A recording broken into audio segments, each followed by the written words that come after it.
July 2023. We were going to have Te Wera King joining us today in opening with the karakia, but he said he has a tangi on today, so we're going to schedule him for 2 weeks' time to come and present to council. So I'd like to call for apologies. I have one from Councillor Rob Meckle. And Tony Todd, Councillor Todd. Someone like to move that we accept apologies? Councillor Brown, second. Councillor Hooper, all in favour, please say aye. Carried, thank you. Any items of extraordinary business? I know of none. Councillor Hooper. Declaration of interest. Okay, we'll get to that in a second. If no items of extraordinary business, Councillor Brown. Right. Okay, declarations of interest. Councillor Hooper. Item number. The disc golf. Which will be item number 7. Yep. Thank you. You'll have to declare an interest there. And Councillor Brown, same. Okay, that's good. We'll note those declarations. And we move on to item number 4, the confirmation of the minutes 28th June council meeting. Any alterations or additions on page 3? Page 4.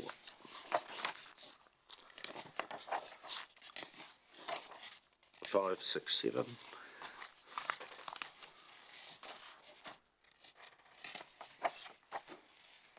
8, 9, 10.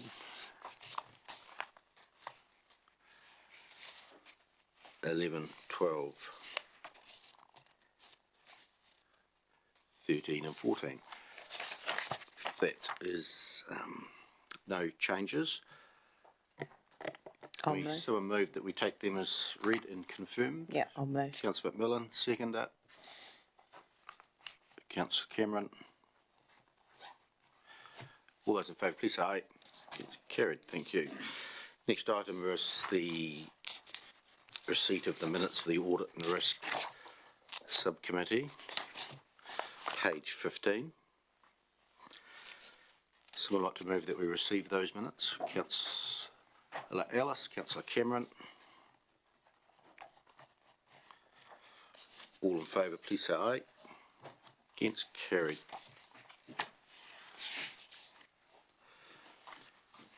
Item number 6. New library and civic building parking time restrictions. Welcome, Jane. Anything further to add to the report? No, thank you, Mr. Mayor. Questions, councillors? And Councillor McMillan. Thank you. Just wondering why you would put 5 parks at 120 minutes on one side of the road when they're 60 on the other side of the road. Is there a reason for that? The 60 we thought was more appropriate for people coming in and out of the building, whereas the 120 were intended to be a longer stay that would be better for people using the library who want to stay longer than 1 hour. But of course you can't actually dictate where everybody's going to park, so they might park in the 120 even if they're only going to be 5 minutes. Councillor Hoover. Yeah, I just had a question about recommendation number 2, the time restriction of 10 minutes for one park on Havelock Street. I just wanted to know why. There's a drop-off slot for books there, and so that's so you can just park and throw your books in the slot and keep going. Just to follow on from that question, I was thinking 10 minutes. I wasn't thinking about people dropping books off, but if someone went in to pay their rates or pay a fine or something, would 10 minutes be long enough? Where does 10 minutes come from? I was personally thinking 15, but where does 10 come from? 10 is standard for those short stop ones, and for people wanting to pay their rates and things like that, if they're coming at busy times, 10 minutes probably wouldn't be enough, and that's why we had where we thought the angle parks were a better option out the front of the 30 building. minutes. Yep. Yep. Councillor Wilson. Are they free parking or paid parking? All free parking unless you go over time and then you'll get a ticket. But what we were thinking is that approximately a year after the building has been open and operating, it would be quite a good idea to review all of the parking time limits right round the CBD, because there may well be an impact from the new building, and it would be prudent, I think, to just check that it's working the way it was intended. Do you need to put that in the resolution that we'll review them in 12 months' time after opening of the building? If you would like to so move, that wouldn't be a It's probably a problem. good idea Yep. to see if it works. Yep. And that'll jog our memories Yep. to do it. So we could add that as a number 4. We review them in 12 months. We'll just, yeah, we'll put that in the back of our minds just at the moment. Councillor Cameron. I was going to actually add that myself. So, do you want me to are you moving that, Mr. Mayor? Or are we We're still on question time, Oh, but, okay. but save it. Yeah. Just a question on where, so 255 is, the parking there will be public parking, or is it? I thought it was originally for councillor parking.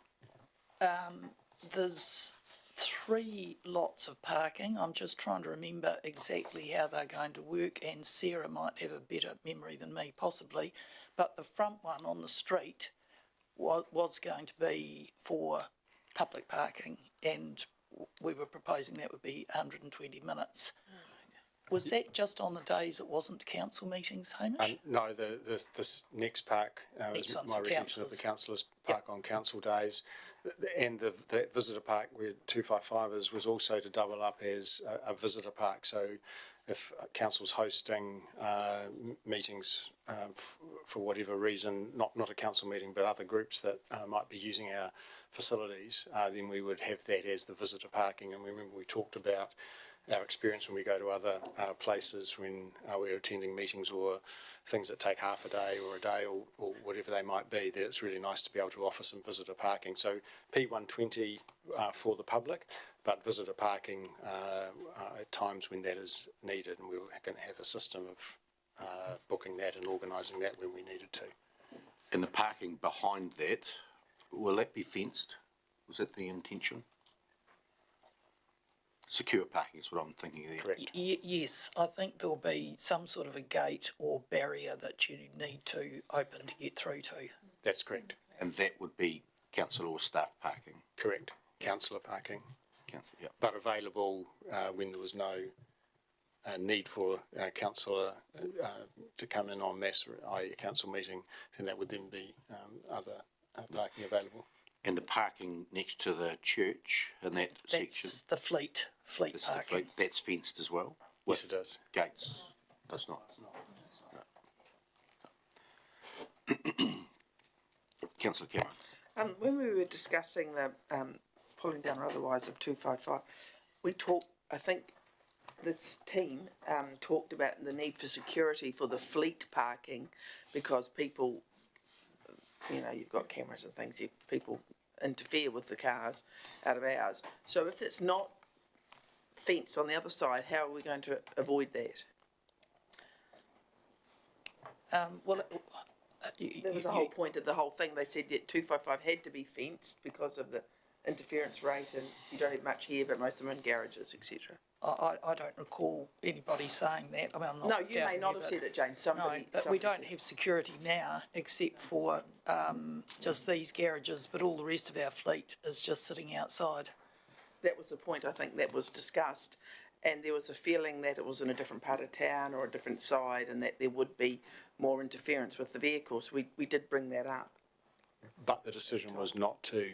I don't recall that decision Yeah. not to fence. I So, thought that so was the whole remembering that background you're talking about 255. 255, which is Yeah. a public park. So the fleet's not Yeah. on that site. The fleet's over on Cameron Street side. Yeah. And that does not have gates and fences and locks as is currently intended. Yes. The 255 is a public park. That's not gated. No, but there was going to be gates behind it, so people couldn't walk behind the building, as I understood it at the time. Yes, but I think we're talking about 3 different things here. 255 is a public park, not gated. The fleet is on Cameron Street. Yes, that's true. That's right. Yeah. Other parks between 255 and Cameron Street do have security.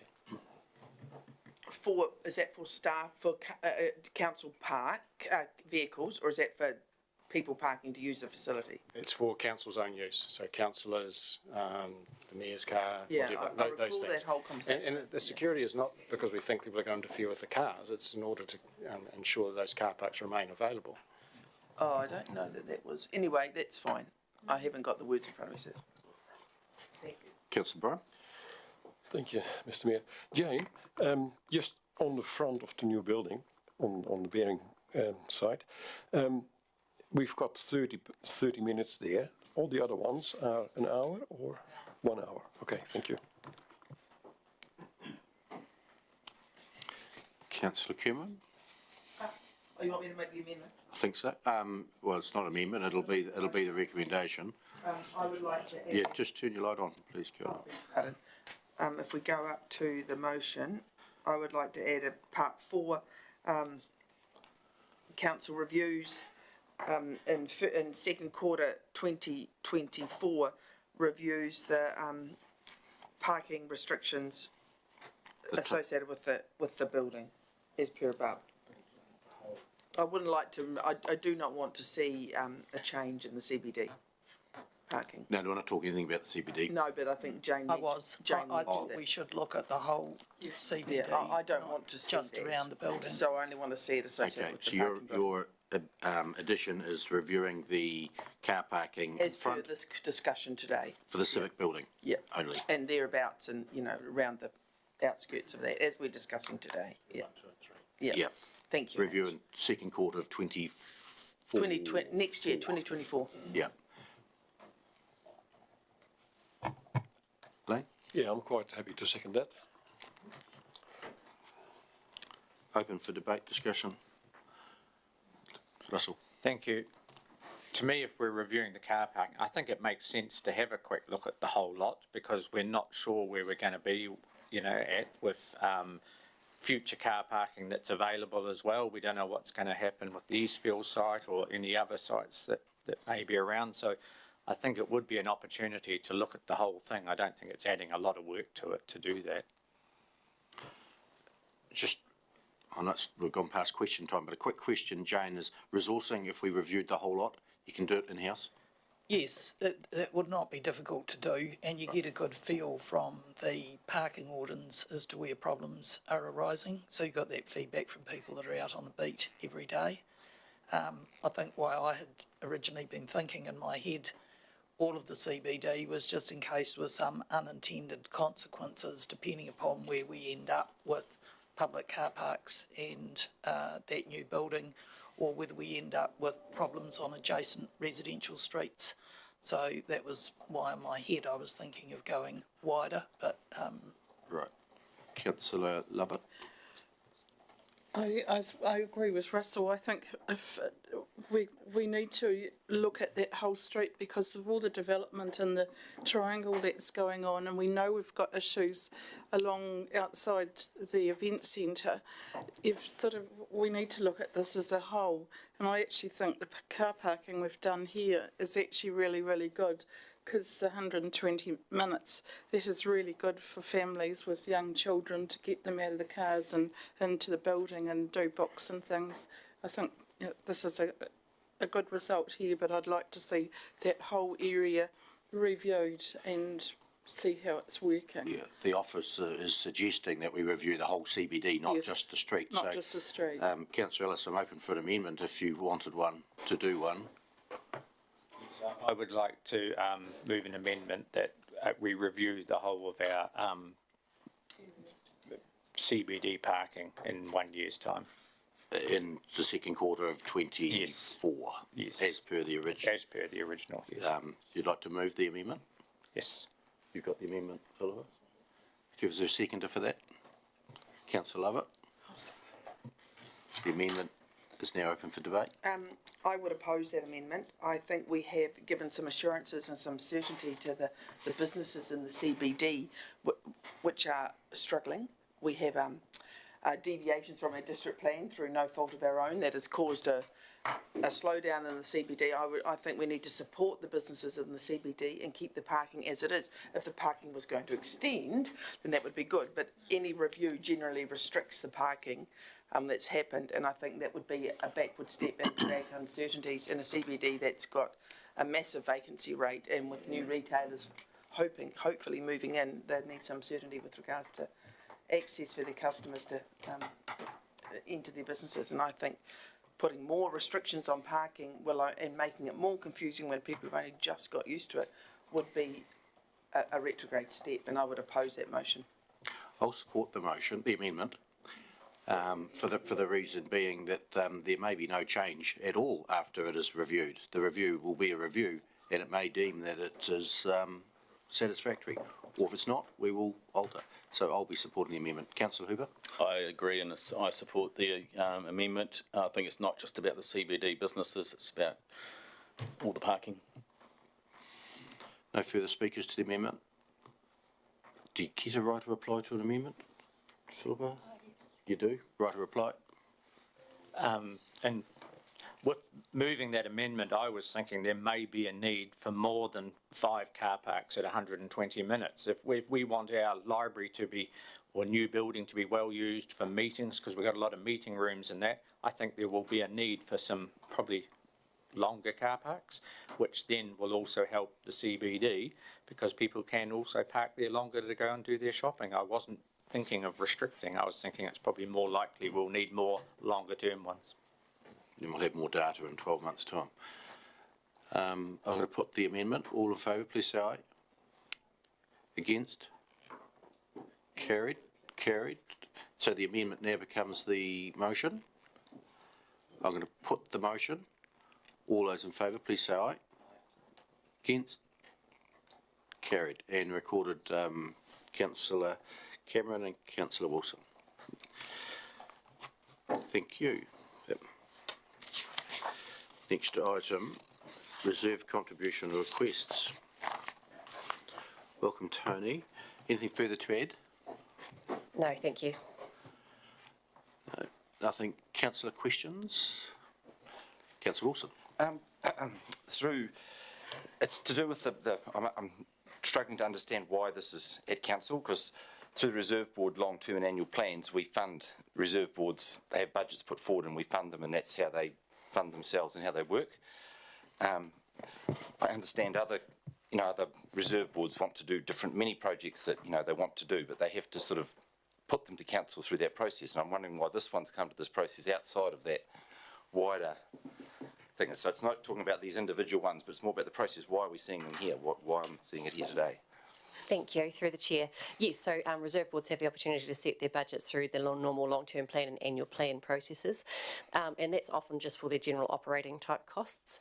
Through the grant system that we operate, that's when reserve boards can come to us for bespoke, perhaps maintenance work on a piece of on a building, or for a new initiative.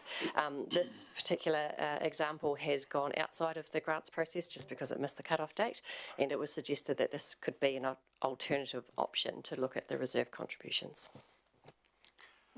Councillor Macmillan. Thank you. Am I correct in thinking the Chertsey School Playground project came through the grants process, but the Tynwald Reserve Board didn't? Thank you, yes, through the chair. So the Chertsey School application did come through the grants process simply because it's not sitting on a reserve, so it doesn't have any other mechanism to approach council. Okay, thank you. And supplementary, if that's okay. With the disc golf at Tynwald Reserve, I presume that, and we've got 2 members of the Tynwald Reserve Board sitting here who've got a conflict of interest, but I'm presuming that they have got a plan in place, like they know how the disc golf is going to look, and that, you say in the report that it ties in with their domain development plan, so. Yes, the Tynwald Reserve Board has had this project on their radar for about 6 or 7 months now. They've had the experts from New Zealand Disc Golf come down and actually walk through what a course could look like in their existing space that's there. So the project is highly supported by the Tynwald Reserve Board. Councillor. I was just going to say, this has come to council very quickly. When we go back, we've been looking for playground equipment for about 6 years. This is only a recent request, and we had people writing to us wanting equipment for disabled children to be able to use swings and slides, and that's kind of chucked off the radar, and this has come up and we're peeling money into it. So is just going to use those funds that could have been used for requests we've had a while ago, which we haven't fulfilled. Hamish? Through you, Mr Mayor, a couple of points to make. One, the recommendation is not to fund it. The Chertsey one. And secondly, it was council in considering the the fact that the Chertsey school didn't comply with the rules around the donations. It was suggested it come to council. So to be fair, we felt we were giving effect to what council wished consideration, but it remains our view that it shouldn't be granted because it's on Ministry of Education land. So that's the recommendation, is not to proceed with it. I wasn't doing Chertsey, I was doing general Yeah, playgrounds. I think we had a request for disabled equipment at the domain here, and I think we've addressed that, and we've Mr. Soper has put in the request has been granted, and there's disabled equipment there for disabled people, children. Now, I believe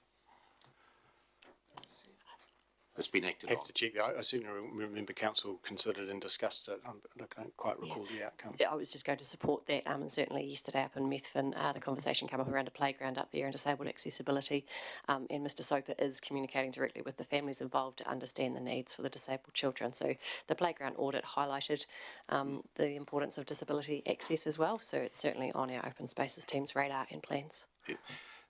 Tony, the Chertsey request came through the grants. Has been another request, or was that the only request that they've had? No, I've just simply taken council direction through that grant process and brought it through to this stage. Okay, thank you. Councillor Cameron. Just as a segue from that, before I move on to my questions, if I may, we discussed that disabled parking, I think, in the last term of council. Not disabled parking, disabled playground equipment in the last term of council. So it's taken a very long time to understand the needs, whereas I think the needs were a decent entrance into the playground and a disabled swing. So I think I could facilitate understanding the needs if I was approached. I think it needs to be undertaken quite soon. It's been too long in the understanding of the needs process, in my opinion. Hamish? Okay, well, it's happening now, and I do remember this council discussing it with the previous community services GM. I even remember some reasonably high costs involved, which needed to be assessed carefully to find their way into a future budget, because that money didn't exist otherwise, and that process, is what it is. Yeah, but we note your concern. And I think the rubber matting has to be done anyway because the bark's no longer considered appropriate, so that would even be easier for people in wheelchairs. But I think we shouldn't try and obfuscate around the reasons of why it's been a while to be done. My questions, Mr. Mayor, if I may, the ongoing maintenance costs with regards to the Timor disc golf proposal, it mentions in there that the council will do that. Do we have a sort of what's the word? An idea of what they'll cost? That will cost. Like mowing the lawn, is that all that's involved pretty much? Well, through the chair, so all of that, the mowing of the lawn and things, that's already happening out there anyway.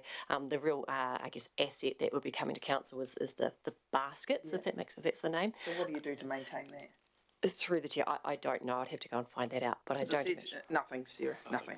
So we don't maintain anything that we're responsible, the council, for down here at EA Networks for the disc golf, and there's no maintenance costs per se. Through you, Mr. Mayor, not for the actual assets. It's a concrete pad and a metal basket. Yeah. So a bit of signage, if it got vandalised, I guess you'd have to deal with that. And then just, as you're aware, the footing of the surface. So if there is undulations that are unexpected or rabbit holes or things like that, that would be fall into maintenance. So but we've got very low, low maintenance. Thank you. Reserve board minutes. I couldn't find the reserve board minutes. Is it mentioned in the reserve board minutes, and the reserve board is very comfortable with the disc golf going down there? They've discussed that. Through Mr. Mayor, Tony has said they are. You can't look at these guys and expect a nod. They've declared. I'm looking actually through.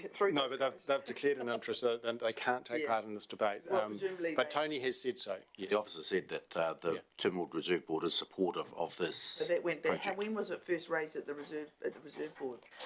Through the chair, look, I've only been involved with the Reserve Board since mid-January, so it's been on the radar in my mind since then. I could go back further if council needed me to. No, there's no need. Two more questions. How are people going to get discs? You know how you can bowl up the EA networks and go into the centre and get, do you have to bring your own discs, or they'll be borrowed from the office, will they, from the camping ground office? It would be similar if you went to a golf course, you'd take your own clubs, Yeah, well, that's the question. Like, a lot of people go to EA networks and they borrow the discs. buy them, Hire them. or they buy them. Yeah, but they're some people. Thank you. Through the chair, yes. So yes, through the chair, yes, they can provide their own discs, but we also have a campground that's associated pretty closely, so they're about to hire those through there. Yeah. Dathan, mate, trees. Where is it actually going? Is it going, as I understand it, sort of by the pond, around that pond area, is it? Yes, through the chair, it's going to the back side of the pond, up where there's a road that runs next to the railway. Oh, yeah. Yes, yeah. up in that back sort of left-hand corner as you're driving in. So there's no, because when we were looking at where to put the original disc golf, when we had the proposal, there was no, we didn't want it, the feedback from your position was that it wasn't good in the domain because it would damage the trees, so there's no trees going to be damaged out there where that is. Through the chair, so Open Spaces, I've had a discussion with them and they're comfortable with the location of this as well, so they're comfortable with what the impact might be on trees. I guess it would be remiss to say that no trees will be damaged because discs can fly anywhere. No special trees, so to speak, because there was a big concern here. And I have one question, if I may, on the Chertsey playground. As I understand it, there's no playground in Chertsey for any kids wanting to go to a playground in Chertsey. Through the chair, yes, that's correct. And we are declining to offer any assistance to, well, the recommendation is to decline it because it's owned by the Education Department and that they could say, keep off our land, or they could sell that land at a later date. Through the chair, yes. So we've taken the stance that council's always had to any requests for example, up in Methven, loan to the Methven swimming pool last year, or I think it was last year or the year before, was declined by council on the grounds that we were being investing in an asset that isn't on council property. We've had several grant applications over the past 5 or 6 years for playground upgrades on council land, on Ministry of Education land, and council stance has always been it's not on our land, therefore it's a no. Okay, so my one last question, please, Mr. Mayor. The last question to the officer is, what is your proposal for putting a playground in Chertsey for the local Chertsey children and their families to enjoy, given that the district, and we have a sort of an obligation under the wellbeings to ensure that these families have access to a playground? What is the proposal of the council? Through the chair, it's tricky in Chertsey because the Chertsey Reserve is on the other side of the state highway, so it's not a logical place to go and put a playground there to make it accessible for our young people. It's certainly something that's on Open Spaces radar, and it's something that we'll be discussing with them, but there are no plans at this stage. Okay, so there's a gap there. Councillor Mill. Thank you. Just a question on the funding for the disc golf. So the total project's 25,000. They're requesting 15,000. Do they have that extra 10,000? I see a lot of it could be in kind, so I'm guessing that's just someone putting some concrete down for them, etc. Yes, through the chair, so the rest is accounted for. The other 10,000 is sort of in kind, and also time being donated by the experts coming down to help sort site. Oh, okay. Where the disc can go. Thank you. So would the project, if we granted this 15,000, the project could get up and running pretty quickly? Yes, it could. Yeah, great. Thank you. Councillor Wilson. I know Liz answered the exact question I was asking. Yep. Yeah. Just thinking about the Chertsey, and I understand it's on mini MOE land and we're sort of hamstrung there. But I do understand there's no playground in Chertsey for the children or whoever of Chertsey.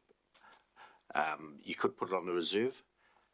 Putting it there would have absolutely no value because it's on the wrong side of the road. I wouldn't like to see another playground built by council on the right side of the road because that would be a double up. And I know we've got a conundrum here. It's not easily solved and there's factors both sides. So, yeah, I'm just going to get a question out of that. But, yeah, which there isn't one really. I should be debating it. So I'll move on to councillor Cameron. I'd like to propose we take the two, are we taking them in separate or are we taking them together, Mr Mayor? We can take them separate if you I wish. would like to propose taking them separate. And I would like to make an amendment with regards to the churchy one at some, whenever that's appropriate. We've not got no motion yet, so you can make whatever you like. But I've finished councillors for questions. Councillor Ellis. Thank you. We sort of don't have a report here on the costs of us establishing a playground in Chertsey to know if we spend the 75 there that we get good value for money. And I just wonder if would it be a good idea to get a report from our parks reserves to see how feasible it is for them to actually do a playground and what the cost of that would be, or whether because of the uniqueness of this situation, we do go outside of where we normally go for the benefit of that churchy area. So, sort of a question for you, or happy to park the Chertsey one and seek more information if that's what you want. You'd be happy with that, Hamish, to do a bit more fuller report? Yes, yes. My advice to you would be that perhaps this should still be declined and you ask for a report on what an alternative might be. Because one of my concerns, you know, and my advice to you would very much be the precedent. I mean, there are no other swimming pools in Methven, but that was declined. So I understand the conundrum, and we need to think creatively around how we might solve it for the Chertsey community. But investing in Ministry of Education land has got serious ramifications for it. But that's just my advice to you. Council may, of course, do what you will. Okay, so hold your recommendation. Sarah? I was just going to advise that with regards to the playground equipment, items of playground equipment in the courtyard of the new building, I'm going to say 4 or 5 items is about 85,000. So playgrounds are phenomenally expensive. They'd be, and it's a guess, but at least 300k plus. Like each bit of equipment is very expensive. So yeah, it would be a lot to establish a playground from scratch. Councillor Lovett. I was just going to ask whether we could include a survey of how many children are actually in the Chertsey area and how close is Dorrie and some of our reserve boards there, whether we can kind of put into their playgrounds. Because I know schools, they did it on our side of the river, amalgamated all our schools, and would we ever get our money back out if those schools on that side of the river amalgamated because of their numbers going forwards? I think we just got to be careful here. Councillor Ellis, you recommendation? What did you? Was it? I was going to do the same thing. Okay, you go first. Councillor Cameron, put your light on though. I was going to recommend that we decline this motion in the short term and that we have a report in 6 months. I was going to sort of put a time frame around it with a view to how we solve that. So you want to change number 1? I do. To what? That the council declines to fund the Chertsey School Playground project from the reserve contributions account as per the recommendation of the Chief Executive, but the council and the council undertakes a report on the feasibility of looking at potential other locations where a playground can be installed, erected. Yeah. And ask staff to prepare a report on alternative playgrounds for Chertsey people and costings. And within a time frame, you know, like 6 months. Is that reasonable? Yes. Through the chair to the officer. Yes, that's fine. Thank you. So that would take us to about, this year, 2023.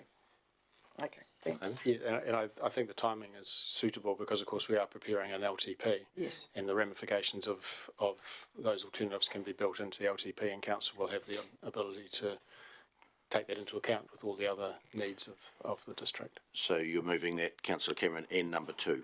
Yep. Yeah, I can. 1 and 2. Yep. Happy to second. Second. Moved Councillor Cameron, seconded Councillor Ellis.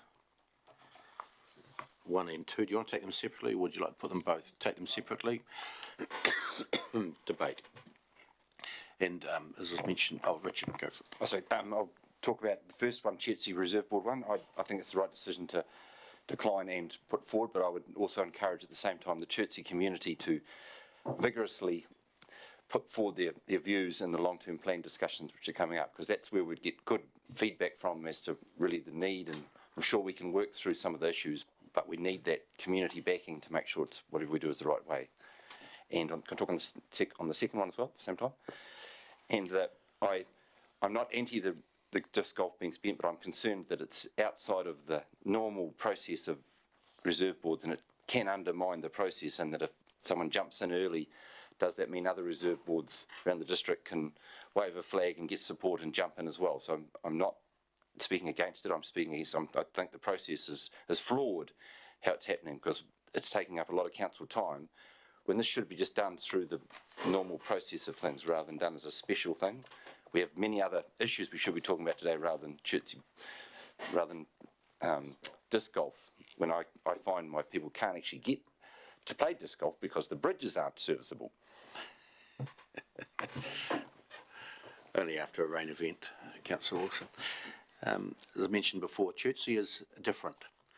By the time we get a report coming through, I'm sure the Chertsey playground will have been built, and they will have got the funds from somewhere else. But it may resurface later on, it may not. There's no point in us building a playground on the domain because it's on the wrong side of the road in Chertsey. The logical place is to put it at the school. But our policies say we don't invest money in Ministry of Education land, which is also fine. So we've got a double jeopardy, I suppose. So a report will be good to flesh it out a wee bit further. Councillor Lovett. I think they should be taken separately because, number one, I agree the process we're going down. We will take them separately. Okay. Yeah, and number two, yeah, it's outside the normal process, but I will support it purely because I think it will be good for the Tynwald community, especially in the summer months when a lot of people have picnics. You know, we're trying to get this domain used more, and I think it's a good start for it.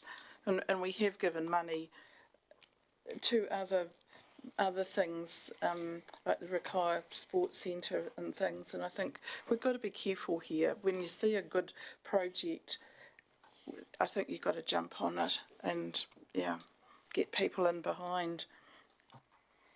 Further speakers for or against the motion? Councillor Cameron, right to reply.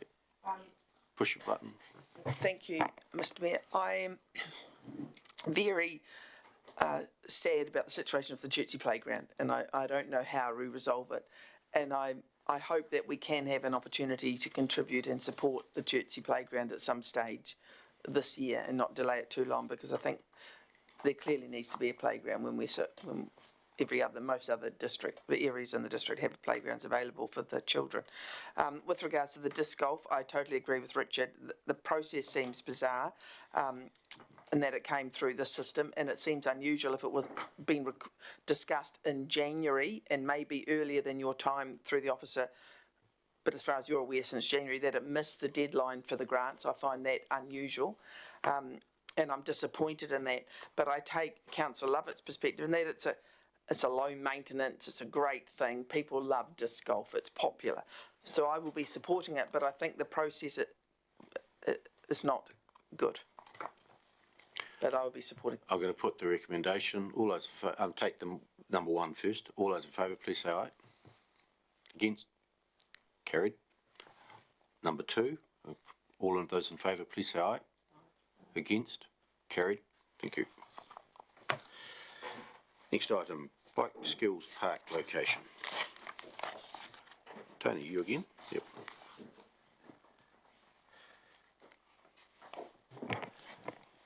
Questions? Councillor Wilson. I don't see any costings of what it will cost, or I understand there's a community spirit and community service organisations which are looking to do it, but I don't see what it will cost the park, or is it a nil costs for the park, or is it something we get built and then it ends up being $100,000 to look after it each year or something. I don't see any money side of it. Thank you, through the chair. Councillor Wilson, you're absolutely correct. We haven't got any concept designs. They can't get any concept designs until they know a location that council is happy for it to be sited on. So the next step from here would be for the service clubs to go away and work with there's several landscape architects that have experience in these bike skill parks to understand what the design and layout could look like, and then we could get the costings done, and then we start to understand how the funding works. The service clubs are highly motivated to use in-kind and to use the networks that they have within the community to partner up with this, but certainly the ongoing maintenance costs associated with it, our open spaces team are going to be closely involved to ensure that we get given something that is useful for the community but isn't an exorbitant expense to maintain either. On page 31, there's a map and there's a shaded area with a triangle-ish type shade. That's where the bike park would go. Yes, it is. It's like a kidney shape around the existing little track, the pump track that's there already, where your wee people are on their scooters and their bikes. There was in the Ashburton Domain Development Plan, it was always intended that this could be extended. So hence why we thought it's logical to try and wrap this in and around that space, because it's part of what we'd already discussed with the community of a logical location for a little bit of extension. So that's what that little kidney shaped thing is, and there's a little bike track now. It is, yes, a little bit of a hill and a dip. Yep. Good. Who's next? Councillor McMillan. Me, sorry, not a question, but just a couple of changes on here. So, previous council decisions on page 30, number 1, it just says it was a submission from Safer Ashburton. It was actually a submission from Safe Communities, from Leslie Symington, and then it just lists underneath the map interested in affected parties, so that just needs to, you've got Safer Canterbury and Safer Ashburton underneath, it should just be Safe Communities. Okay, we'll note that. Councillor Lovett. I was just going to ask, I mean, I reckon it's in a great place, but the park, the track there, we've been kind of asking for a few years to extend that, because it's getting well used. Will they really have a good look at this, and maybe if you're getting the clubs involved, try and make this bit of it to add on a lot bigger, not just a wee short piece, because the kids that use that now, I can just see there's going to be a few arguments going down the line. But the other question I've got, future parking, if this is going to be used by schools and things, going into that domain, there's not a lot of parking, and if the people are going to have to use the angle parks on the avenue, can we start a process of having a decent gravelled area or pathway from there across to it, because it's by those toilets, it's a real muddy mess, and all that's going to get carted with scooters and all onto the track, and you can see it now happening. So can that issue be brought in with it? We need to start looking at that development there. Separate process, I think. Thank you. Through the chair, look, I'll make sure the team are well aware that, in open spaces in particular, are well aware that we want to make sure that it's accessible and for community families to get to. I think the location, with it being in the Ashburton Domain, lends itself pretty well to families potentially considering walking and biking there, or scooting, or whatever their mode of transport, rather than taking their cars. But we'll certainly make sure that the team are well aware of that. There isn't an intention to remove the existing pump track and not have a replacement, if that makes sense, that they want to work in sympathy with what's there, because the service clubs are well aware, and they have children and grandchildren that have spent a lot of time in that area and on that track. So it's certainly not deemed to be that we're going to take something away. Councillor Cameron. Thank you. I have one correction. Interested in affected parties, it's Ashburton Plains Rotary Club. It's not just the Plains Rotary Club, Ashburton Plains. With regards to that salon, is that where the circus goes and other events go, in that sort of dark circle area? Yes, it is, and the original thinking was to push out further into that space, but we don't want to encroach on that land either too much and take that away, because that's part of the Ashburton Domain Development Plan to keep that. So, if there's something else there, can this... I'm just thinking about seating and the area around it. that's been taken into consideration with the events going on there, because there's a lot of events go on in that particular corner of the domain, isn't there? Thank you, through the chair. Yes, so when it comes to the concept design, I'm sure that they'll be making sure that there is plenty of spaces for people to sit and have a rest and Yeah. to enjoy it And as there'd be a best as few bit possible. of seating and things, so people can watch their kids do their road practicing. Yes, certainly in other places in New Zealand, seating's been a feature of having the track there as well, is to make sure people can rest Yeah. and relax. One more question, if I may. Is this an actual size of it, or is this just a guesstimate?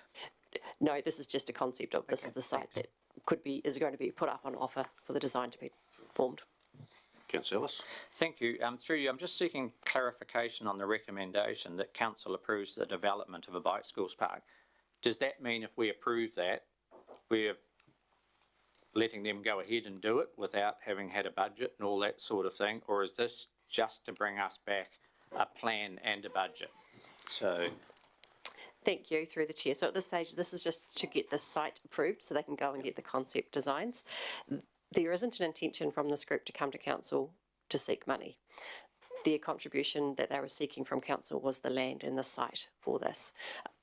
I can't look into a crystal ball and say it won't happen, but at the same time, they are a highly motivated group with a number of contacts in the community. So I do have confidence at this point in time they've got the ability to do this. Yeah.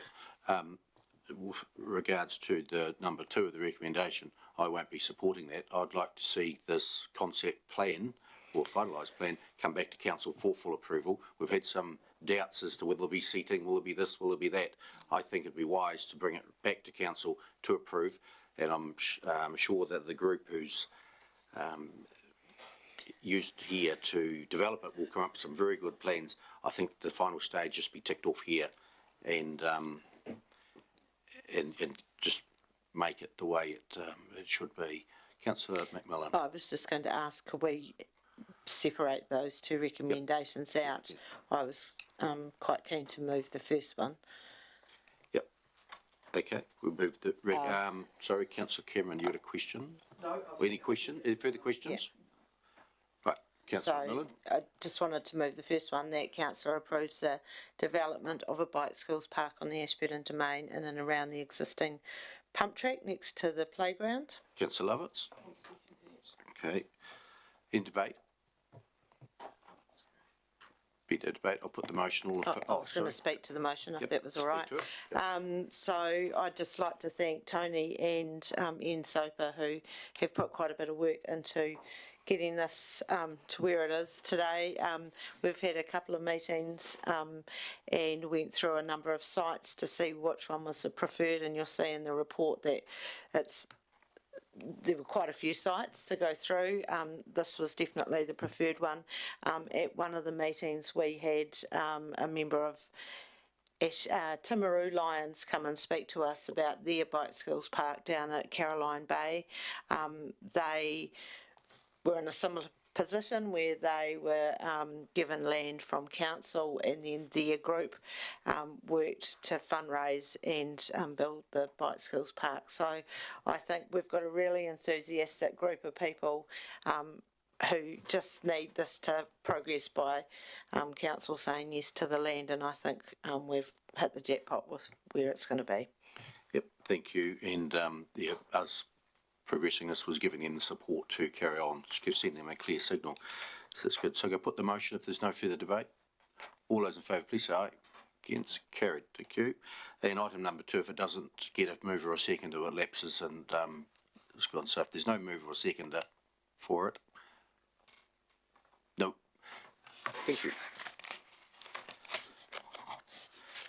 Number 9 is Service Delivery Review Economic Development. Thank you, Tony.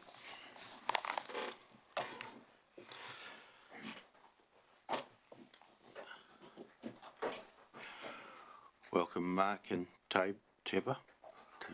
Got it. Yeah. Anything further to add to the report?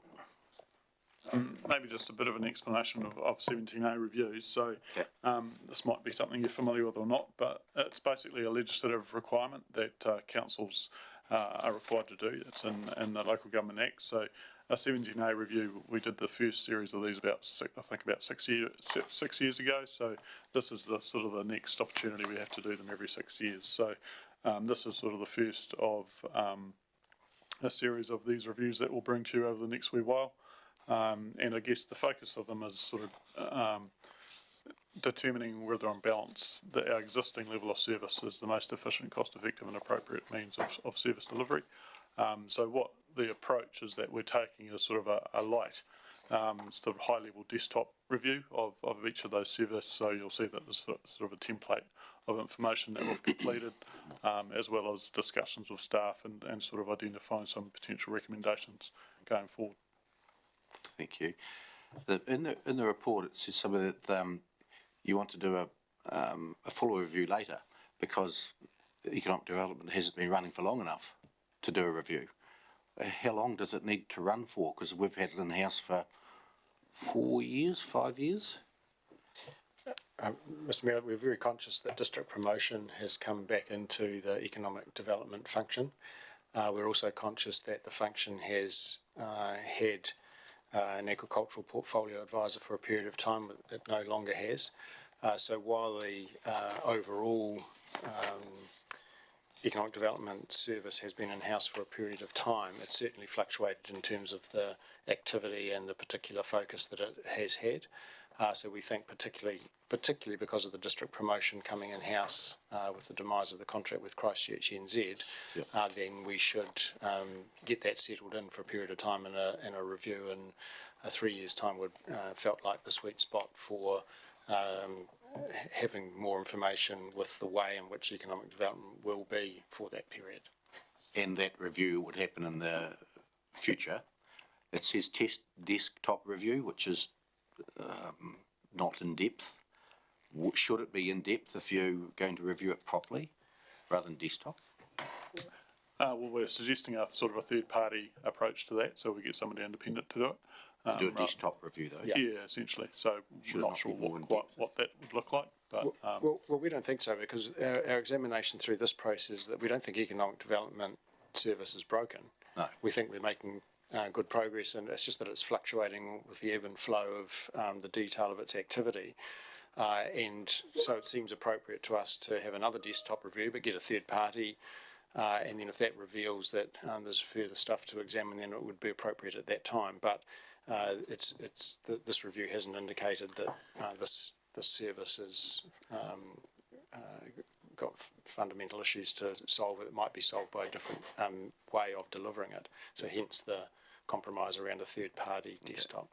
Just further questions on the roles, 5 full-time employees. There's one there, the Workforce Development Advisor. Do we have one of them at the moment? Yes, we do. That's our Mayor's Task Force for Jobs person. Is that not the youth coach? Have I got those job titles around the wrong way? Yeah, the youth coach talks about Mayor's Task Force for Jobs. The Workforce Development Advisor is just, could you explain what that position is? Thanks, I think that's actually part of the Welcoming Communities Advisor, the regional job force, whatever it's called. No, well, that's Welcome Communities is another position. One. If Simon can find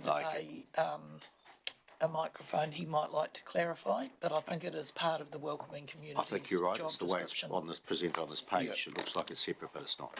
Through the chair, that role is a combined role. So Welcome Communities Workforce Advisor. It's just the formatting on that. It's a formatting. That table. Yeah. Great. Thank you. Further, Councillor Lovett. I was just going to ask, with this desktop review, are we going to sort of do a priority order where we're spending our money, where we'll get the best value for it? You know, look at, you've got your business and economic development, your community council events, welcome communities, and tourism's at the bottom of the list. And to me at the moment, you know, perhaps that should be number one where we focus, because we've only got so much money going into this pot, and we know tourism can lead on to business and other projects. You know, wondering within this, are we going to prioritise what we focus on? Through Mr Mayor, the council has that fundamental opportunity to invest within the economic development function via budget processes. So if you want increased resource on one part of economic development, then you are free to do that with the debates in and around annual planning and long-term planning. The 17A review is far more focused on whether there is a better way to deliver the function, not whether or not council's investment priorities are the best they could be, because there'll be a range of views of that, and that's fairly a debate for budget time. So the 17A review is not so much focused on how much is spent on a particular thing. It's far more on, is there a more efficient and better way to deliver the overall function? It usually comes down to, should it be in-house or should it be outsourced? Councillor Hooper, questions? Thank you. On page 48.19, talks about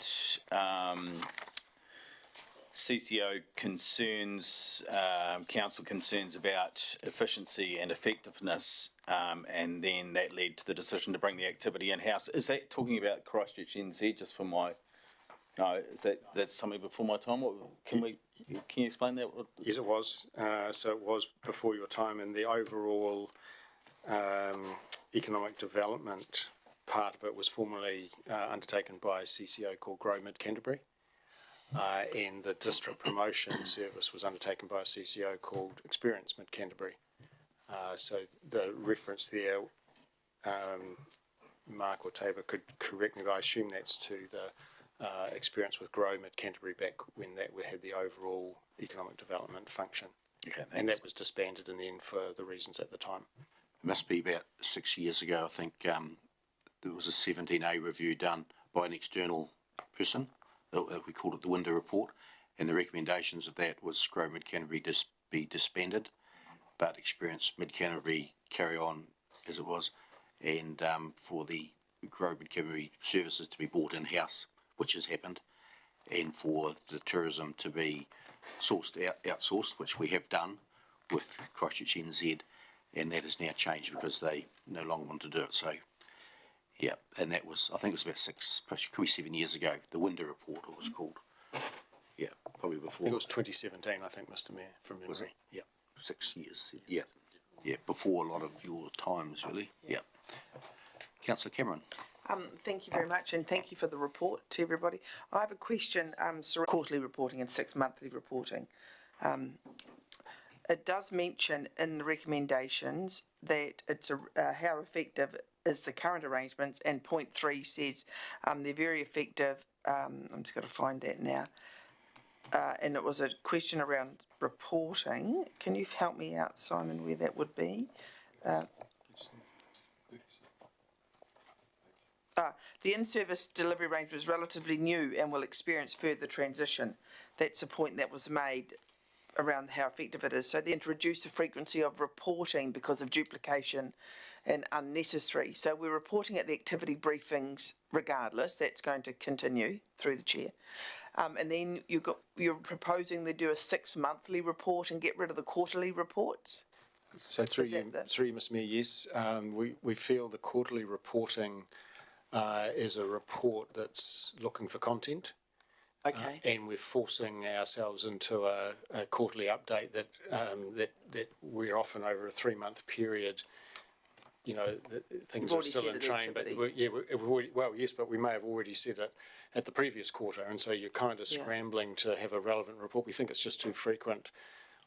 With the activity briefings, bringing council up to date with the day-to-day operational detail, and then once every 6 months to come back to the strategy and report more formally feels to us like a stronger reporting regime. Okay, yeah. I accept that. I just think that economic development is a pivotal area of the council's operations, given our reliance on the economics in our district, which every district has, and it would be disappointing to reduce agility surrounding the ability of the council to manoeuvre if due because we don't have that information in a timely fashion. I completely agree, Mr Mayor, and the activity briefings is that opportunity once every 6 weeks. And if the manner in which the activity briefing report is structured and the information, and if that's you know, if we can improve and enhance that with councillors' need for information or input, then we will continue to evolve what happens in that space. So we're not trying to report less on in an agility sense. It's just that this more structured report I understand. Okay. feels forced every quarter. Okay, thank you. Councillor Wilson? It's a question around the effectiveness. I agree with the in-house, so I'm not perhaps talking about that. I'm talking about if we recently had a process of early submissions on our long-term plan, and on the economic day we had no one from the rural sector or no one really from the business sector at all. So I'm wondering if there's a disconnect between the council bringing it in-house and the business sector. We had, you know, we should have had some representatives of the wider, you know, I would say that we don't have a business roundtable in Ashburton, but there, or the farmers, Fed Farmers, those organisations are perhaps not seeing economic development in the council. So I'm just wondering how we could, how you would see that, you know, holding it in-house. Is there a disconnect? We don't believe so, but I wonder whether either Tony or Mark have got a view of that LTP workshop and attendance there that's given rise to that question. Yeah, I mean, obviously they were invited, and representatives from both those groups were invited. Federated Farms, I think, were supposed to be turning up, but they couldn't on the day. So that was one party that couldn't turn up. So, yeah, we used some of the information that Simon had given us in terms of contacts. So, obviously we'll continue to reach out, and maybe they've also used the economic development strategy process to feed back on that as well through that process. So there's a bit of work going on in that space. Thank you. Question time over. Just before I go to recommendation, I'm looking at number 5, and that the long-term plan include budget for desktop service delivery. I wonder if we're using the word desktop, we're being too prescriptive, and we just should take the word desktop out. And when we get there, we include budget for a service delivery review by a third party. And when we get there, it might be a desktop or it might be a full one. But if you're tying yourself into something here in 3 years' time. Yeah. No, look, we're happy to take that word out. The budget provision will be for a desktop review. And so if council wishes to amend that at the time, you know, they'll have to think about the alternative cost. But whether the word is in there or not, I'm happy with. Yeah. Councillor Cameron? I'm happy to move that recommendation. With the word desktop out? Yes, yes. Okay. So there's 5 recommendations there. We'll take them all as one. I think that's appropriate. Everybody's happy with that. Seconded. Yep. Carolyn moved. Liz seconded. Open for debate. Richard. This is about doing it. It's not about the budget of it. The budget of it is set in the long-term plan. So we're not actually, because there's some numbers put in here and how the numbers are funded. Those numbers are not done until we do the long-term plan. Is that correct? If I may answer, the reference in 5 to a budget is a budget for the review. Yeah. So the actual activity budget continues to be set through the long-term plan and the annual plan process. So the 17A review, which they've done, is suggesting we carry on as we've been carrying on by keeping it in-house, we've brought tourism in, and this is a suggestion of how we carry forward with it. The budgets will be coming through the long-term plan and the annual plans. Yes, that's what I'm getting at, is that we have, when you put numbers in a page, there can be an assumption that those numbers roll on as you go forward. Well, those numbers are not actually set until we've done the long-term plan. That's correct. Correct. And how those numbers are funded and all that money, because that's the perception people see and go, oh, 1.1 million, 23, 24 total cost. That's what it'll be, 24, 25. No. That's sorted out through the long-term plan process. Absolutely, but in terms of making assumptions, you have to do some level of assuming in order to, paint a picture. But you're absolutely right. The crux of this recommendation is point number 2. Council continues to deliver the economic development service in-house. That's what the review has pointed towards. Yep. So we're going to move in a second. There's no further debate. I'll put the motion. All in favour, please say aye. Carried. Thank you. Thanks very much. Well done. Number 10, require resource recovery fees.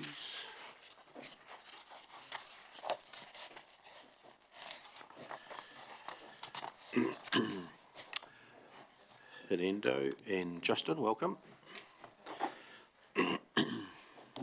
Question, anything further to add to your report? Nothing? Nothing to add, brother. Questions, councillors?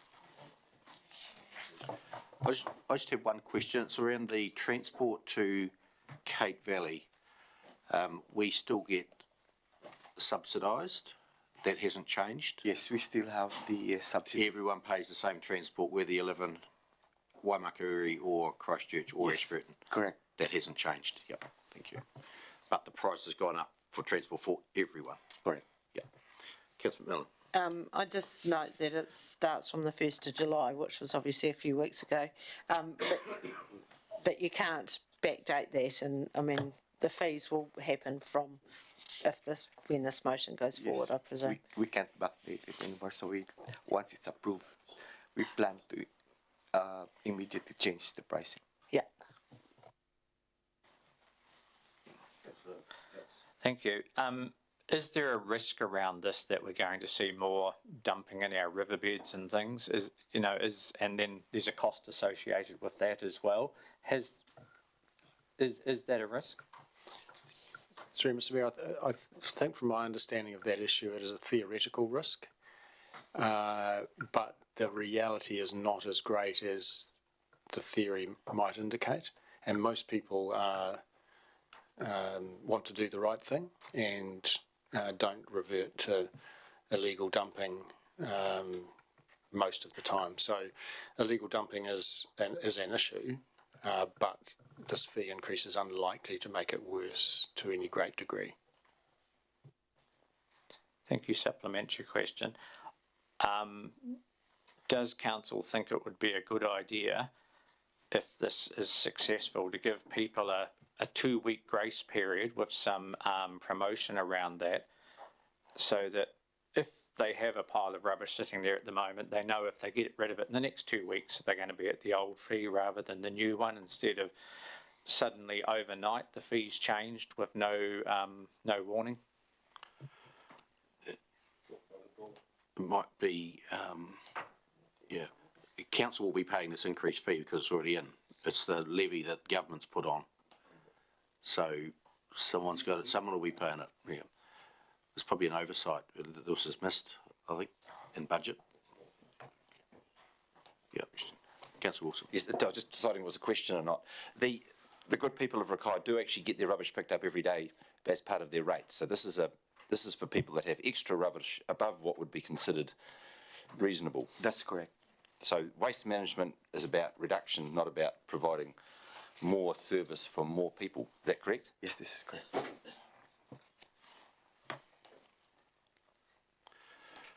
So the rubbish that gets picked up out of the bins, was it factored in for this fees and charges, this $20 on them? Yes, that's correct. This is just more for those that brings directly to the resource recovery. Right.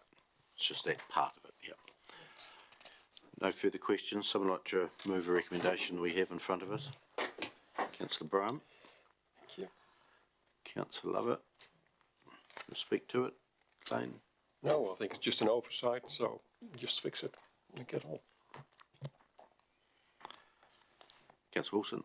This does fall on rural people again, because the rural people with FEPs, farm environment plans, and all the resource things put in place, rural people have to cart their rubbish off farm. They can't just dump it on farm or anything like that, so they will be paying these fees. So I think just to remember that this goes across the whole community, not just the urban people. So, yeah. I think you'll also see in the graph there, it's 1st of July 24, it goes up, is it $60? It goes up to $60, yeah. So it's another $10 that goes on next year. This is government brought this in, was it 2 years ago? 3, whatever years ago, yeah. To do whatever, but they've done it. No further speakers for or against? I'll put the motion. All in favour, please say aye. Against, carried. Thank you. Item number 11, affordable water reform. Liz. Yeah. Thank you. If I can speak to this, while Mayor Brown was away, I was invited onto a Zoom call on Friday morning with Communities for Local Democracy, just the Canterbury and West Coast region, and their idea was that as entity I, they would like to have a collective date that they all agreed on to send back to the government when they should be going live. So I think there's a mayoral forum meeting at the end of August where the Canterbury mayors will invite their West Coast counterparts over to discuss a date. So I would like to move that this lies on the table until after. Just Can I before do you, that? Yes. before you do that, as soon as you've done that, then we've got no discussion, we've got okay. no nothing. So we Right. might take questions, whatever you. Fair enough. With the intention you're going to do that. Yes, thank you. Yeah. We've been opposed to this, yeah. It's not a question, it's a, but I know what's coming up, so I want to say something before it, we've been opposed to the Three Waters reform all the way through, but it is in legislation now, and the government of the day is going to enact it on the 1st of July, or whatever the date is, the date changed, and there's 10 entities now instead of 4. So it's heading down a path, and they're asking us now to say, when do we want to join the entity? Well, I don't want to join the entity at all. So by giving them a date, it's signalling that we're sort of happy with joining an entity. Well, I'm not. So following on from Liz's suggestion that it lies on the table when it's moved and seconded until after the election, because we have the opposition party who says this will be repealed if they become government. If the Labor government stays in power, then it will carry on its trajectory and we'll be forced to do what we do. If there's a change of government, there'll be some new rules. So by signalling we're happy with the date of 1st of April 25 is sending the wrong signal. So when we get, I'd like to see this lying on the table too until late October. We pick it up then and have a revisit of it, which is only 2 months, or is it 3 months away, whatever it is. It's not long. Who's Hamish?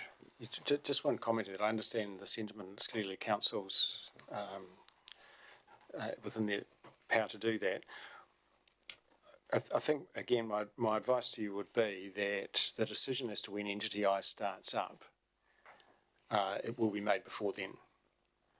And the risk of not expressing a view, either individually or through the mayoral forum, as to what start-up date might best suit this community, will mean by the time you do consider it after the election, the horse will have bolted. So I understand the sentiment and the politics and the community's dislike of this reform, and council's opposition has been well signalled all the way through, and therefore continuing to signal that in the manner in which the discussion is going is clearly understandable and entirely within your prerogative. But I think if you think you can influence the start-up date by waiting, you may well find that opportunity to influence will have passed you by, and whatever the minister deems the start-up date for Entity I to be, we will inherit that date. And just in terms of language, Mr Mayor, this is not so much about when we join the entity, it's when the entity starts up. We're already joined. Legislation says we're an Entity I, or it will when it's passed in the next week or two. And so this is about when Entity I becomes effective and when it starts. Entity I can't start up and we join them 6 weeks or 12 months later. We're in when it starts. So that's just a couple of words of clarification. I understand the sentiment and I get it, and the signal you might want to send makes complete sense to me, but I don't know that you'll have much influence if you don't express a view now. That's all. Thank you. They've listened to very little of what we've been saying for the last 3 years, so having a date recommended to them of 1st of April 25 will probably fall upon deaf ears like everything else has, so I don't think we're going to lose anything. Councillor Lovett. Yeah, I'd agree. I'm not going to support it. I think we're jumping the gun, but I was going to ask, has the final recommendations and everything gone through Parliament yet, or has that still got to happen before the election? Because to me, this is jumping the gun until all that's come in. Yeah, the intent is really clear. The legislation's been introduced into the House. It's gone through the select committee process. The Deputy Mayor and myself presented to that select committee.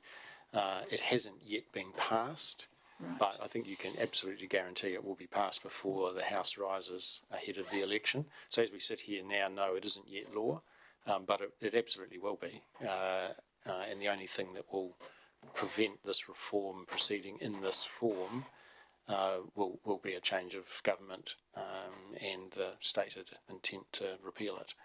But yes, so no, it hasn't absolutely been passed, but it absolutely will be very shortly. Because with the chaos what's going up there at the moment, you know, you wonder, will it be able to be going on, Councillor Cameron? Through the chair, have the other councils within the area of entity I, have they selected a date? Do we know? So the background to this is that the NTU, the DIA, the government, wish the entities to start up in a staggered basis.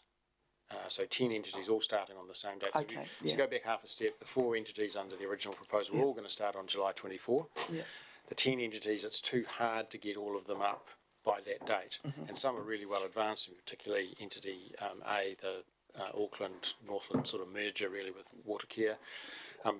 But others have significantly more complex arrangements to put in place, including entity I. So the NTU is trying to have a staggered start date. When the minister announced the 10 entities and he talked about the staggered start date, he expressed the view that the government was interested in the council's views of that, and iwi and council's views of the start date. So the NTU has been trying to get indications from the local government system as to who wants to go when, so they can kind of plot start dates, if you like. They had asked a meeting of council chief executives, which I was at, with iwi representatives as to what our view was, and we said, you haven't even asked council yet. We are not expressing a private view that will get weight in your thinking before our councils have had the chance to express the view. So we said, you need to ask the councils what they think. That's what the minister said you would do. And then they came out with this letter saying, what does councils think? That's how Tony's quickly turned this issue around for this meeting. But in the meantime, as Liz has referred to, groups of councils, so the West Coast has already met, and I think they've got a collective view, anecdotally. C4LD has asked at the Mayoral Forum to see if they can't get a collective view across the whole of entity I. So we've got all these kind of moving parts all of a sudden to expressing a view to the minister. But it's really clear it's the minister's decision. The legislation says the minister will decide when you start up. So all we're trying to do is influence that decision if we can. And if the Canterbury councils and the West Coast councils have widely different perspectives on when to start up, it's going to be very hard for the Mayoral Forum and anyone else to express a collective view. And in the absence of a collective view, then if we want to influence, we need to put forward Ashburton's view. But as the Mayor says, there hasn't been a lot of influence from other things that have been said along the journey. So it's a moot point as to whether that's a big issue, I guess. So that's the sort of the background to this, trying to give council the opportunity to express council's position that doesn't compromise a conversation the chief executive might have with one of their fellow colleagues, but now with the will of a range of mayors in the region looking to see whether there can't be a collective Canterbury West Coast position, and a process to do that.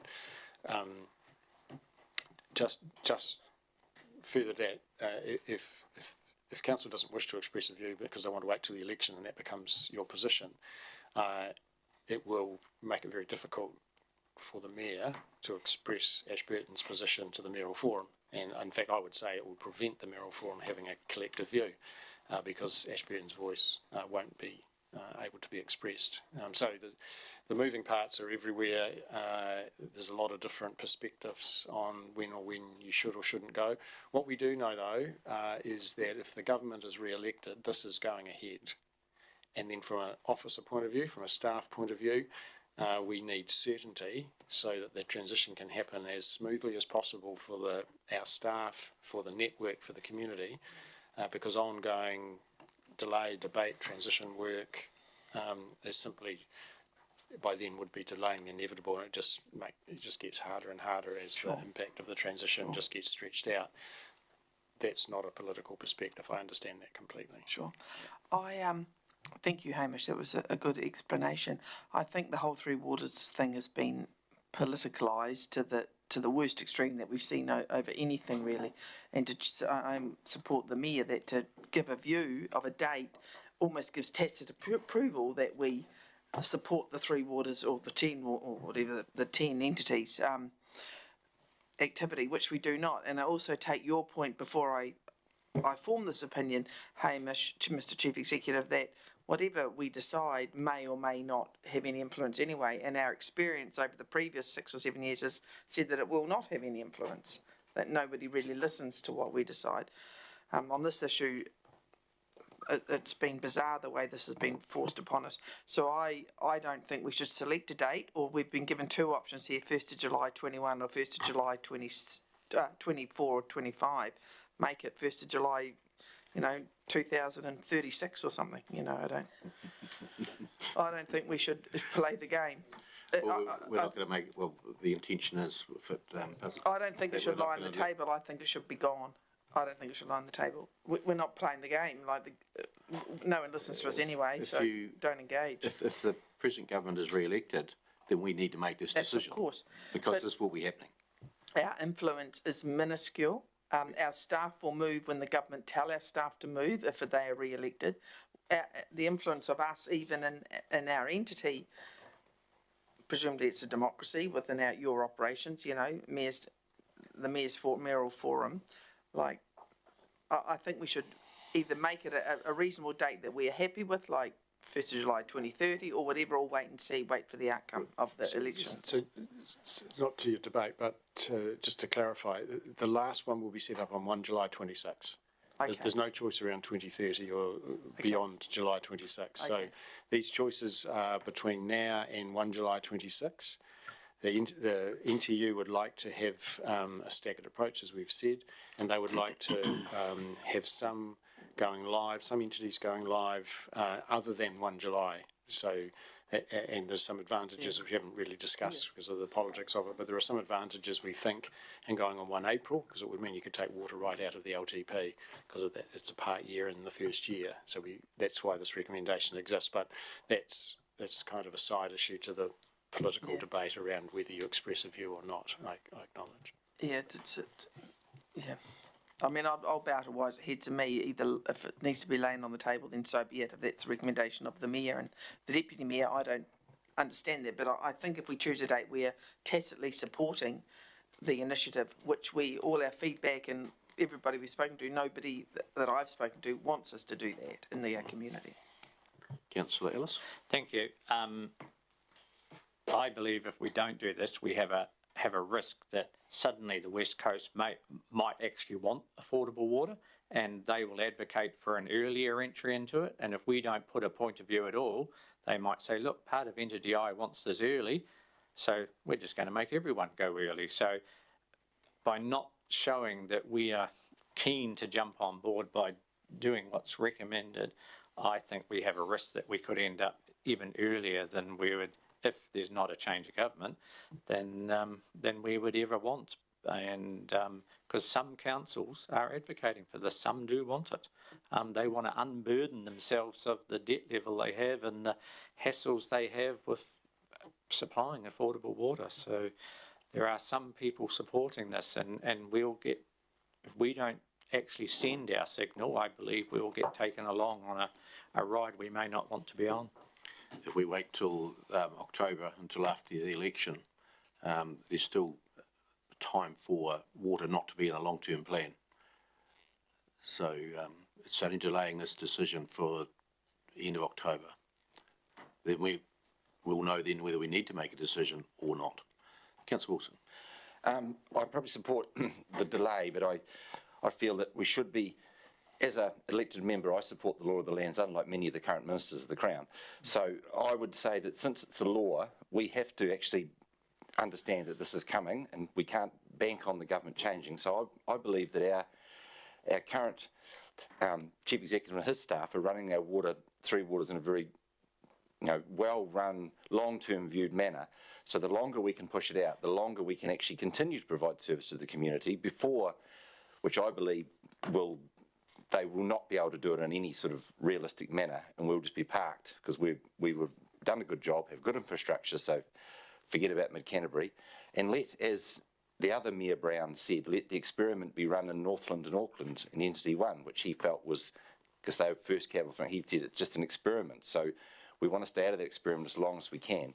And our staff, Ashburton is a great place to live, will want to stay here, I hope, if we give them certainty by trying to maintain our current infrastructure and what we're doing. So I support the Mayor's idea, but I still think the rule of law is that we have to understand there is a date, which is a hard fixed date, which we may be able to influence. Councillor Brown? No, we're not. We're Councillor. Oh, me. Thank you. The mayors of Canterbury and West Coast did put the 1st of July 2050 date out there, but they're only joking, I hope. I think the reason for asking for this to lie on the table was so that the Canterbury and West Coast mayors have a collective view, like they can meet and talk about it. Probably the date that was bandied around was 1 July 2025. It's up to this council what you want to do. It just seemed very timely that Zoom meeting was last Friday when we had this this on our agenda. All councils being asked to make the decision by the end of August, are they? July. Is it July? Yes, end of July. Yeah. The C4LD wanted extra month. Yeah. Yes, the letter that we got from Michael Brewster at the NTU went to all entity I councils.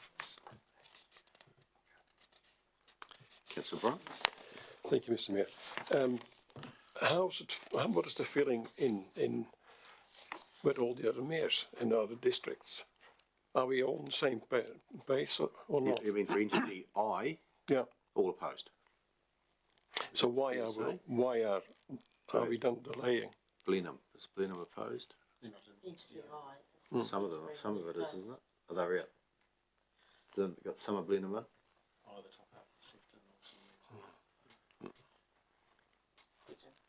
All the others are opposed to it. Of I. Okay. I'm not sure about so what are we going to get out of it if we're putting it on the table? What are we winning or losing? Why are we doing it? Like I said before, it's going to happen. Unless there's a change of government. Yeah. So if we say, and I can understand where Hamish is coming from, why not the first date? If it's going to be another government, it might change. Yeah. Put a stick somewhere. Mr. Mayor, what I've heard the National Party say is within the first 100 days of being elected, they will repeal this legislation. So, firstly, they have to get elected. Secondly, that promise has to be kept.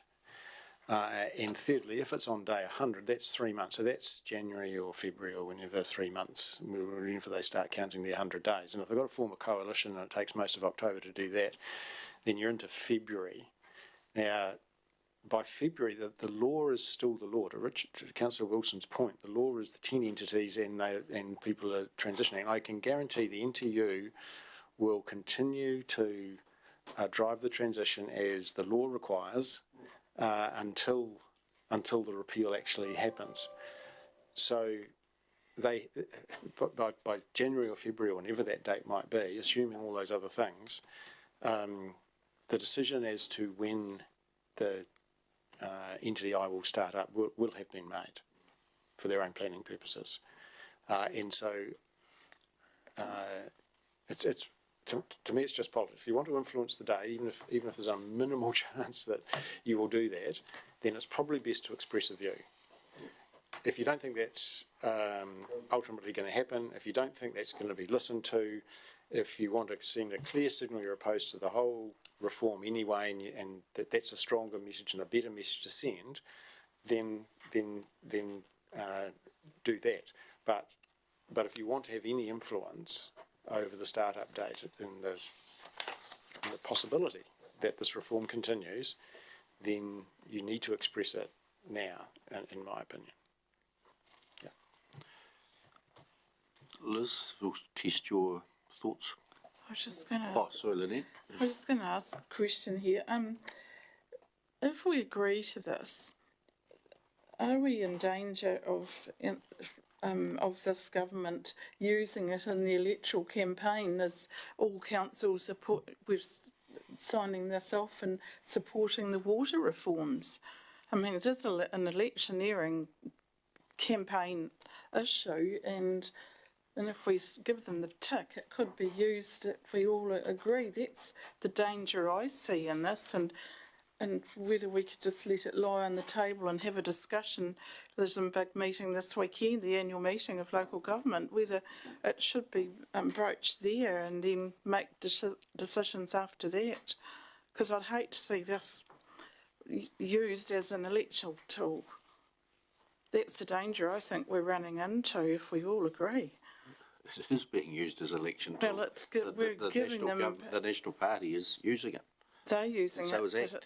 but it's really enforcing the government as it stands. They can go through and pass this off before the election. We're all in agreement with it. We've changed our minds. Possibly. They will do that. The law will be passed before the election, and they will, to Richard's point, they will talk about the councils that support the reform, and they are convinced the reform is needed and they're doing the right thing. So all of that is going to be said at the election, kind of regardless if we express a preference for the start-up date or not. Councillor Miller. Right, let's give this a go. I'll move that this lies on the table. Until late October. We need to have a date to pick it up, don't we? We need to get an indication of a date. Yep. Council meeting of Council. second council meeting in October. So, yeah, late October. Seconder, Councillor Cameron. All in favour, please say aye. Aye. Carried. Lies on the table. Thank you. One item left to before morning tea. Thanks, Tony. That which is the Deputy Mayor's report. Any questions of the Deputy Mayor? Councillor Wilson.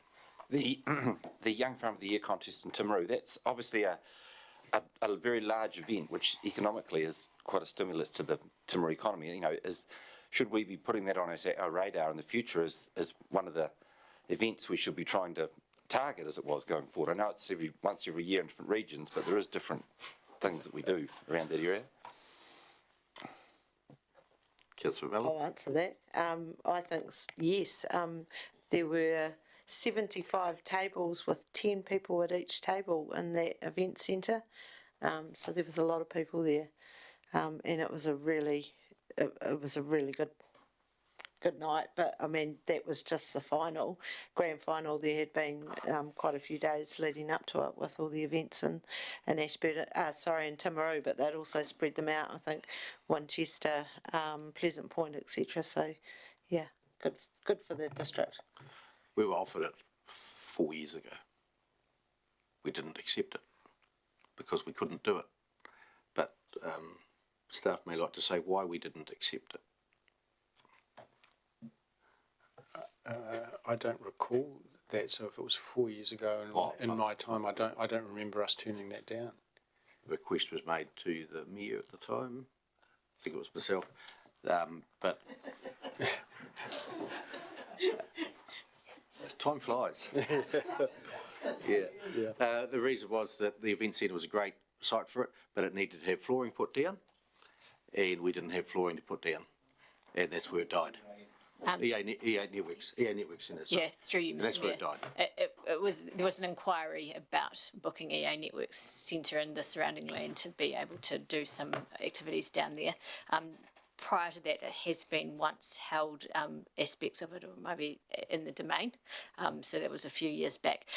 But we literally, it's cost $100K to get temporary flooring down to go over the stadium. So I guess that's the advantage of having, if we do go down the path of a stadium extension and using a different rubberized type flooring, you don't need to have flooring to cover wooden flooring. So just putting it out there that there's options in the future.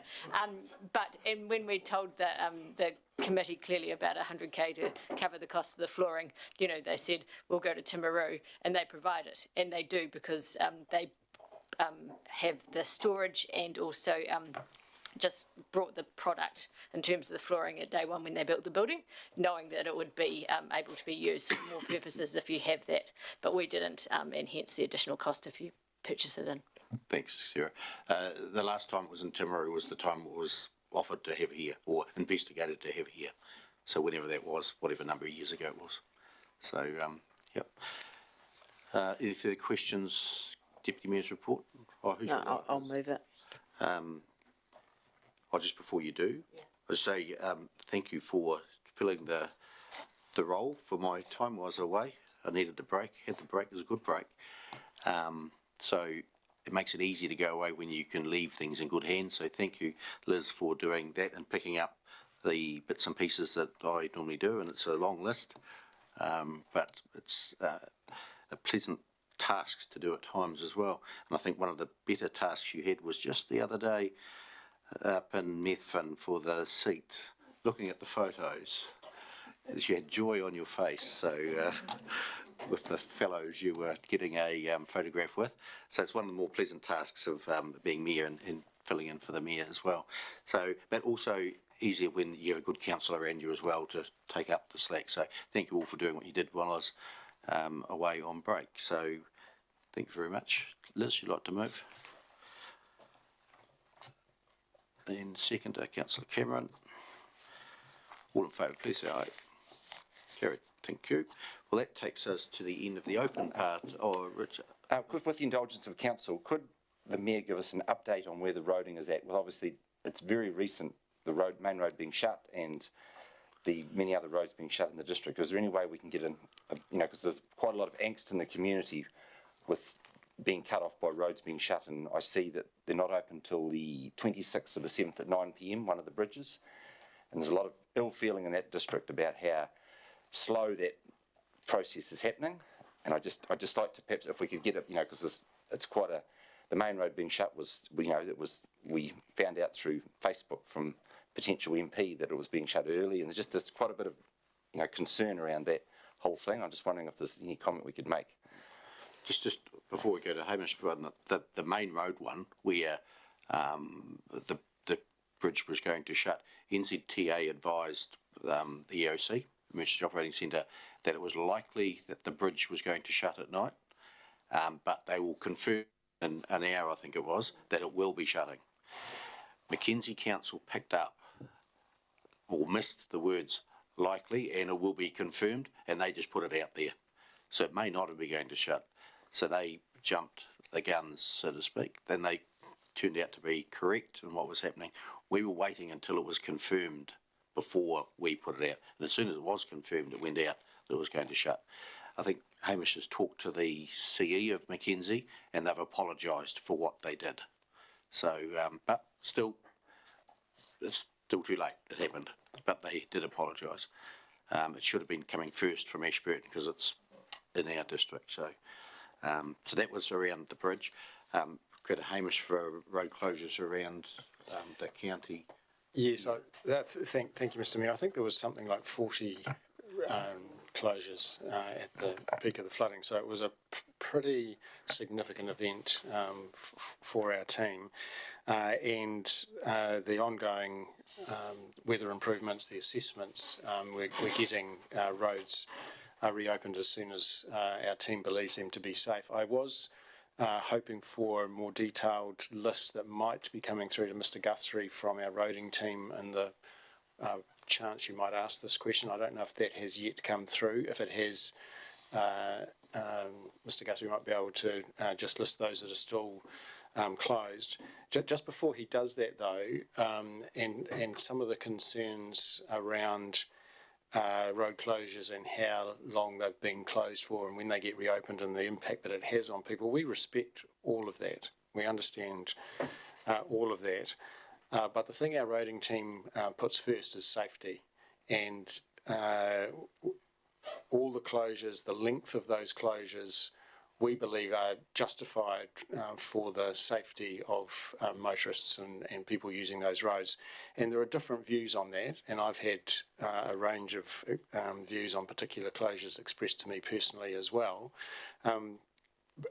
But in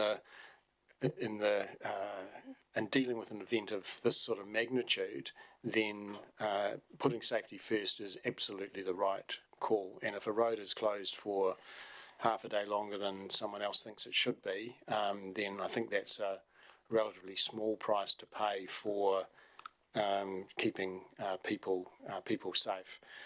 So there's always there's always examination needed about decisions that are made, and there's always a range of views. But we do our very best to support both the network and the safety of motorists, despite sometimes views that get expressed to us from members of the community or the transport community. But Andy, with those few words, I wonder whether you do have the latest road closure list for discussion. Yeah, certainly. So I've got a list of roads. May not go through the list of closures because there's quite a few still. But of the list I've got, Line Road, Kimbray Road to Lauriston Bar Hill Road. Apparently that needs sweeping, but that's going to be open later today. Lauriston Bar Hill Road, they need some flooding signs to be put up before they can open, and that'll be done today. Kimbray Road, Highbank Kimbray Road, again flooding signs. Barker's Road, there's debris that needs to be cleared from culverts, and once that's done, they'll be opening that one. And Mayfield Valletta Road, Thompson's Tramway, it's got some quite large drops on the shoulder, but they're filling those in at the moment, and that'll be open later today. How many crews have the contractor got out? Do you know? I don't know, but again, that'll be the highest priority. All resources. Yeah. Thank you. And when the scale of the event was becoming clear on Sunday, I did reach out to David Simpson, the HEB man, and he was flat out liaising with his crews and understanding the extent of the issues that the community was facing. So we know they responded in the heat of the event as very best they could, alongside our own guys. We had our own roading team out as well. So thank you. So we'll adjourn for morning tea, but before we might just move into committee, public excluded. Someone like to move? Councillor Braham, Councillor Hooper. All in favour, please say aye. It's carried. Thank you. So we'll break now for a cup of tea. Come back in 15 minutes.